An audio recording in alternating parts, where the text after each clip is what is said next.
AITA for wanting to divorce my husband over a birthday party and cake? I, 40F, have been married to my husband Sam, 41M, for 10 years. We have 4 children, 22, 16, 14, and 11. And up until the last few months, I genuinely thought that we could work through anything. This is not the only situation that has happened in the last few years, just the one that finally broke me. I recently had a birthday and Sam planned a surprise birthday party for me. He spilled the beans to me 3 days before the party, and I thought it was adorable that he was so excited about the party that he couldn't contain himself. I wish this was the case. Instead, he told me that I needed to help him clean the house to get it ready for my party. Yes, you read that right. I needed to prepare food and set the house for my own party. I agreed to clean to keep the peace, but was upset. The day of the party quickly came, and I was devastated to learn that he didn't invite most of my friends or family. He claimed that he didn't know how to contact them. The final straw came when he carried out a cake in a flavor that he loved. Nothing that I would ever choose for myself. I barely managed to keep it in and cried in the bathroom after everyone left.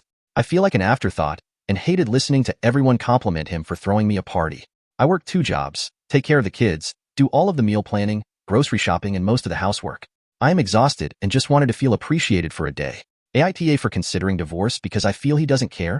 I just can't imagine throwing away 10 years of marriage, but I feel broken. Now on to the next story. Story 2. AITA for telling at my sister she got what SE deserved after our older brother beat and choked her. The title sounds bad, but here's the context. 8 months ago, our oldest brother, 28M, was jumped from behind and stabbed 13 times and cut up by 3 men after he left a grocery store on his way home from work. He nearly didn't make it and spent 4 months in and out the hospital. They stole his phone, wallet, everything he had on him, and took the car as well, skipping all the legal stuff. So far, only one of the men responsible has been caught when he tried to pawn some of my brother's things. After my brother got discharged from the hospital, he moved back in with our parents. All 3 of us kids are living with our parents at the moment. My sister is 20F, I'm 21M, and obviously my brother 28M. Due to what happened, my brother developed PTSD and has been diagnosed with PTSD. It was so bad that he couldn't allow anyone to walk behind him at all. He didn't even want to leave the house. I have to say that my brother is doing very well, or was doing well up until my idiot sister. He is going to therapy, no problem taking his meds, and like I said, he has been doing very well to the point that he doesn't completely freak out when someone is behind him, and he has been able to leave the house. Although he still completely avoids grocery stores at the moment, and sometimes still hyperventilate if we have to stop somewhere at night, but he is working on it and is getting better. I have to give it to his therapist that lady is amazing. She has even helped the family and his girlfriend understand better, and giving us the knowledge and tools to assist my brother better. This is what happened. A little more than a week ago, my brother came home around 8 p.m. after visiting his girlfriend. My idiot sister thought it would be a good idea to hide behind the front door in the dark and jump on my brother from behind when he entered the house.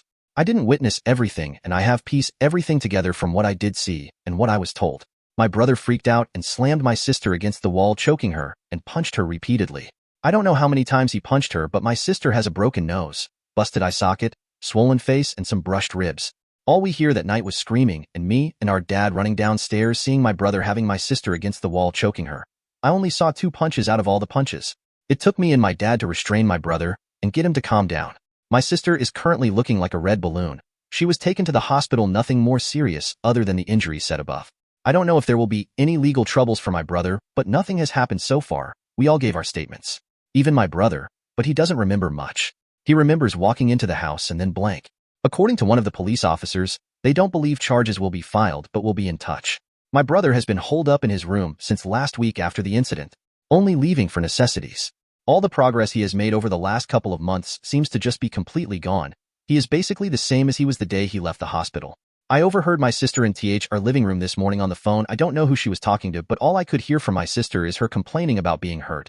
I understand, but I got pissed off when she called our brother a monster.